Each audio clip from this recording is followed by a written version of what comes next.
नमस्कार. Yoga with सीमा खाडे चॅनलमध्ये मी सीमा तुमचं अगदी मनापासून स्वागत करत आहे. आजच्या थंबनेलवरून किंवा टायटलवरून तुम्हाला समजलंच असेल आजचा व्हिडिओ कशा संबंधित आहे. तर घरकाम म्हणजे व्यायाम आहे का, हा मी प्रश्न सर्वांना करू इच्छिते. आपण डिटेलमध्ये बघूया घरकाम म्हणजे व्यायाम आहे का नक्की.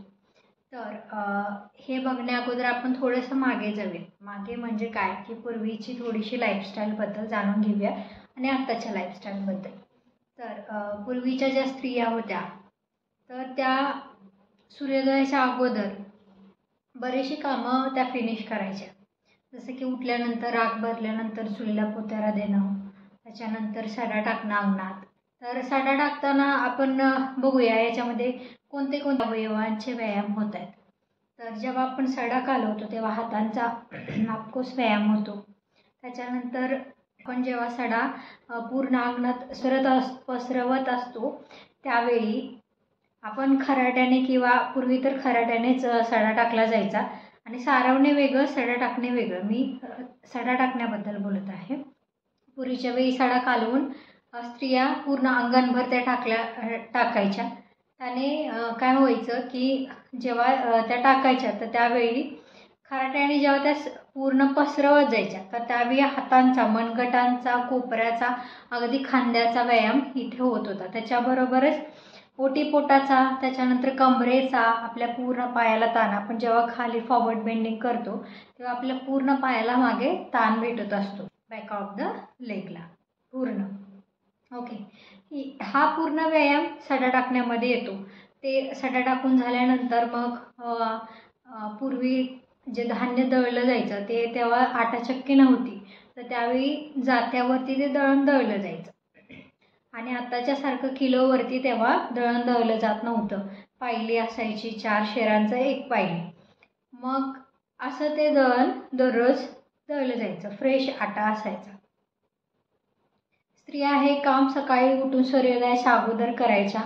आता आपण बघितलं तर जेव्हा दळण दळलं जायचं तर त्यावेळी दळण दळताना पूर्ण त्यांच्या माइंडचा पण व्यायाम व्हायचा, ब्रेनचा पण कसा व्यायाम व्हायचा. तर जेव्हा जाता आपण बघितलंच असेल कुठेतरी की जेव्हा जातं फिरवलं जातं तर त्यावेळी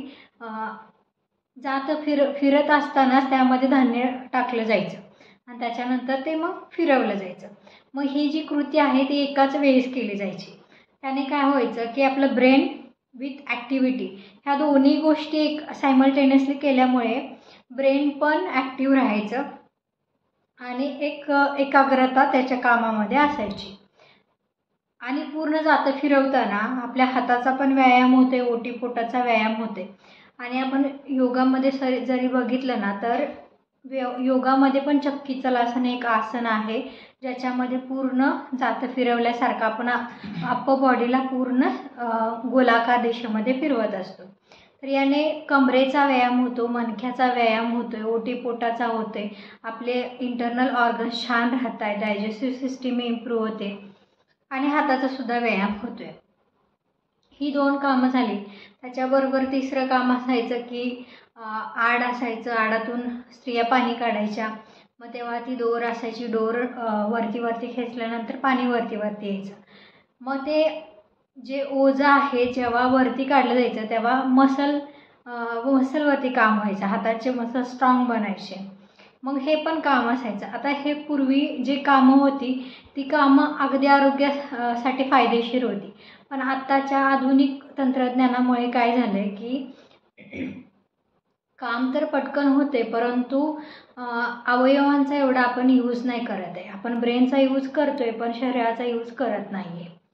तर याच्यामुळे आपण व्यायाम वगैरे ॲक्टिव्हिटीज ॲड ऑन केले पाहिजेत आपल्या लाईफस्टाईलमध्ये, जीवनशैलीमध्ये, दैनंदिन आपल्या दिनचर्यामध्ये. ह्या गोष्टी आपण जर केल्या तर योग्यरित्या आपल्याला फायदे भेटणारच आहेत. आता हे पूर्वीच्या लोकांचं झालं. त्याच्याबरोबरच एवढं काम करून त्या स्त्रिया काही थांबत नव्हत्या, त्याच्याबरोबर बाकीच्या पण त्यांना कामं होती. जसं की हे सूर्योदयाच्या अगोदर हे समाप्ती कामं करून त्यांना दिवसभर बाकीचे पण कामं असायचे. जसं की जेवण बनवणं, बाळाला सांभाळणं, त्याच्यानंतर काही स्त्रिया ज्या रस्त्यावरती दगड फोडी वगैरे असल्या खूप कठीण कामं करायच्या, त्याच्यानंतर रोजगार वगैरे अशा स्त्रिया करायच्या. आताच्या स्त्रिया पण वर्क करतात, डेफिनेटली वर्क करतात, परंतु त्यांच्या कामामध्ये थोडीशी गती आहे. पूर्वीच्या कामामध्ये हार्डवर्क जास्त होतं, आताच्या कामामध्ये स्मार्टवर्क जास्त आहे. आपण यंत्रांचा खूप यूज करत आहोत, त्याच्यामुळे कामं अगदी सोपी झालेली आहेत. अगदी कणिक मळण्यासाठी सुद्धा यंत्र आहे, चॉपर आहे, ज्याच्यामुळे भाज्या लवकर कापल्या वगैरे जातात. ते अगदी जीवनशैली काळानुसार बदललेली आहे, आपण ते एक्सेप्ट पण केलेले आहे. परंतु आताचा जो घरकाम आहे तो व्यायाम आहे का? बरं, आता चालणं आपण बघितलं, चालणं हा साधा सिंपल व्यायाम सर्व वयोगटातील लोकांनी करू शकतील. असेल अगदी लहान मुलांपासून वृद्ध जे लोक आहेत ते सुद्धा चालणे व्यायाम करतात. पण चालण्याने पूर्ण शरीराचा व्यायाम होतो का? तर नाही होत. आपण चालण्याने डेफिनेटली आपण ऊर्जावान फील करतो, आपला मूड आहे तो अपलिफ्ट होतो, मूड चांगला होतो, फ्रेश होतो. त्याच्यामुळे आपली पचनशक्ती पण चांगली होते चालण्यामुळे, पायांच्या स्नायूंचा व्यायाम होतो. परंतु जेव्हा आपण योग्यरित्या व्यायामाला वेळ देतो तेव्हा आपण सेल्फ टाईम देतो, स्वतःसाठी टाईम देतो. काहीतरी गोष्टी आपण अवॉइड करून किंवा काहीतरी गोष्टी आपण कॉम्प्रोमाइज करून त्या व्यायामासाठी वेळ दिलेला असतो, बरोबर. तो सेल्फ टाईम असतो, त्याच्यामुळे तुम्ही तो टाईम युटिलाइज करता आणि तो युटिलाइज केलेला टाईम जो आहे तो तुम्हाला डेफिनेटली 100% हेल्प करणार आहे. आणि व्यायामाने आपण जर छान तंदुरुस्त राहणार आहोत, निरोगी राहणार आहोत, आपल्यामध्ये शारीरिक, मानसिक, आध्यात्मिक बदल होणार असेल तर काय वाईट आहे? घरकामापेक्षा थोडंसं तुम्ही एक थोडासा टाईम देता ना स्वतःसाठी, तो एक चांगलाच आहे. तुम्ही इतर वेळी तर करताच आहे घरकाम, तर यावेळेस थोडंसं मॅनेजमेंट व्यवस्थित करा, नियोजन व्यवस्थित असेल तर मग तुम्ही 1 तास तरी देऊ शकता. आणि असं कोणीच नाही आहे की या जगात की 1 तास स्वतःसाठी देऊ शकत नाही. कितीही तुम्ही बिझी असाल तरीसुद्धा 1 तास तुम्ही स्वतःसाठी देऊच शकता. एवढं तर आपल्याकडे आपलं प्लॅनिंग असलं पाहिजे. ओके, आता हे झालं घरकामाचं आपण बोललो. त्याच्यानंतर आधुनिक तंत्रज्ञानाने कशा लोकांना सोयी उपलब्ध करून दिलेल्या आहेत, ज्याच्यामुळे आपण टाईम रिड्यूस करू शकतो किंवा टाईम मॅनेजमेंट व्यवस्थितरित्या करू शकतो. आपण आपल्या कामाला स्मार्ट कसं बनवू शकतो आणि आपण स्वतःसाठी वेळ पण काढू शकतो. ओके, आता इझिली बायका कशा म्हणून जातात की मी माझ्या 2 बाळांना सांभाळते किंवा मी माझ्या एका बाळाला सांभाळते, हे करणंच म्हणजे काय कमी आहे का? हा दिवसभराचा व्यायामच आहे. डेफिनेटली ती तुमची जबाबदारी आहे, तुम्ही ते आनंदाने करायला पाहिजे. कारण की बाळ काही 100 वेळा म्हणजे 100% तुम्हाला नेहमीच हसवल किंवा ते हसेल असं नाही आहे. ते रडणार आहे, ते हसणार पण आहे, खेळणार पण आहे, ते बिझी पण स्वतःमध्ये राहणार आहे. तसं आपण त्या गोष्टीला आपण एक्सेप्ट केलं पाहिजे.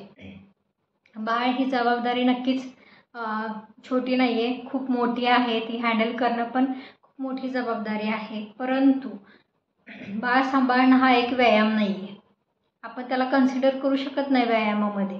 कारण की ठीक आहे, तुम्हाला बाळ खूप वेळा उठवतं, बसवतं, त्याच्या खेळण्यांच्या मागे किंवा त्याने सांडलेलं जे आहे ते पसरावं, लावलेलं सामान जे आहे उचलावं लागतं. कारण की लोक येतात, आपल्याला 4 गोष्टींना फेस करावं लागतं. कारण की नावं ठेवतील किंवा ते कसे रिॲक्ट करतील आपल्याला माहीत नाही. समोर ज्या गोष्टी दिसतात ते त्यानुसार रिॲक्ट करतात. त्यासाठी आपल्याला असं वाटतं की प्रत्येक गोष्ट ॲक्युरेसीने झाली पाहिजे, त्याच्यामध्ये अचूकता असली पाहिजे. पण नाही, काही गोष्टी तुम्ही एक्सेप्ट केल्या पाहिजेत. ठीक आहे, लोक आहे, त्यांचा विचार आहे, तुम्ही त्यांच्यानुसार वागू नाही शकत. आपण स्वतःमध्ये बदल करू शकतो. त्याच्यामुळे तुम्ही बाळाला पण वेळ द्या. तुम्ही दोघं जर सपोज तुमची फॅमिली एकत्र असेल तर थोडासा टाईम तुम्ही बाळाला त्यांच्याबरोबर पण स्पेंड करण्यात घालवण्यात गुंतवून ठेवा किंवा त्याला व्यस्त ठेवा काही अशा गोष्टींमध्ये. किंवा तुम्ही जर तुम्हाला व्यायाम करताना बघत असेल, तुमचं छान बाळ असेल, तो व्यायाम करताना तुम्हाला दररोज बघत असेल तर तो पण त्याच्यामध्ये इन्व्हॉल्व होतो किंवा बाळ त्याच्यामध्ये इन्व्हॉल्व होऊ शकतं. कारण की ते जे बघतं ते त्या गोष्टी ॲडॅप्ट करतं आणि ते त्यानुसार कृती करायला सुरुवात करतं. आता तुम्ही जर मोबाईल घेतला तर त्याला तो मोबाईल हवा असतो, त्याला खेळणं नको असते. त्याच्यामुळे तुम्ही थोडं मॅटवरती या, तो पण थोडंसं मॅटवरती येईल. मग तुम्ही थोडंसं पुशअप्स कराल तर त्याला पण ते पुशअप्स करायला आवडेल. आपण खूप सारे इंटरनेटवरती असे व्हिडिओसुद्धा बघितलेले आहे की लहान बाळ आपल्याला बघून शिकतं. त्याच्यानुसार तुम्ही थोडंसं बदल घडवा. ओके. आणि व्यायाम काही वेगळ्या वेगळ्या प्रकारचा असू शकतो. तुम्हाला जो आवडेल तो तुम्ही स्वतःमध्ये दिनचर्यामध्ये ॲड ऑन करून घ्या. थोडे दिवस योगा करायचा असेल तर योगा करा, तो शिका. त्याच्यानंतर तुम्ही थोडे दिवस म्हणजे अगदी 90 डेजचा जरी कोर्स केला तरी तुम्हाला स्वतः आसनं जे येतील किंवा करेक्शन कळेल की कुठं श्वास घ्यायचा आहे, कुठं श्वास सोडायचा आहे, कुठे होल्ड करायचा आहे, किती वेळ होल्ड करायचं असतं. ह्या सगळ्या गोष्टी ज्या आहेत तुम्ही थोडंसं अगोदर शिका. डिरेक्टली इंटरनेटवरून बघून करू नका, कारण की कसं होतं त्याच्यामध्ये सगळ्या गोष्टी परफेक्शनमध्ये नसतात. काही गोष्टी दाखवलेल्या असतात त्या पूर्णरित्या टीचर सगळं कवर करून घेऊ शकत नाही किंवा त्या गोष्टी त्यावेळी लक्षात येईल असं नाही आहे. त्याच्यामुळे तो आपण व्हिडिओ बघतो, इन्स्पायर्ड होतो आणि त्याच्यानंतर आपल्यामध्ये मोटिवेशन येतं आणि आपण सुरुवात करतो. असं न करता आपण थोडं एक 21 डेजचं तरी चॅलेंज म्हणून घेतलं पाहिजे. तुम्ही एखादा कोणता पण योगा टीचर चूज करा. आता इंटरनेटवरती पण खूप सारे लोक अवेलेबल आहेत. सोशल मीडियावरती पण आपण त्यांच्या ॲडव्हर्टाईज बघतो. तुम्ही तिथं ॲडमिशन घ्या, शिका आणि त्याच्यानंतर सुरुवात करा. नंतर मग तुम्ही शिकून झाल्यानंतर स्वतःचं ओन करू शकता सेल्फ प्रॅक्टिस. ओके. आता आपण इथपर्यंत बघितलं.